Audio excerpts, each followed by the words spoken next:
সাদ্দার শিশু পার্কে ভাবির হোটেল।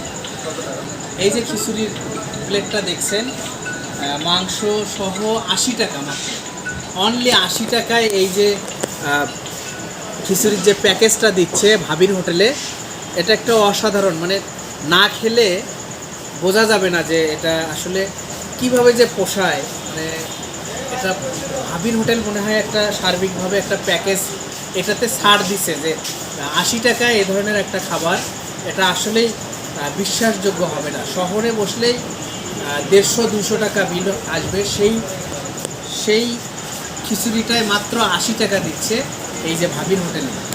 যারা এদিকে বালাসীঘাটে ঘুরতে আসবেন কিংবা চর অঞ্চলে যাবেন, অবশ্যই ভাবির হোটেলে এসে এই খিচুড়ির যে 80 টাকা প্লেট, এটার স্বাদ আপনিও কিন্তু নিতে পারেন।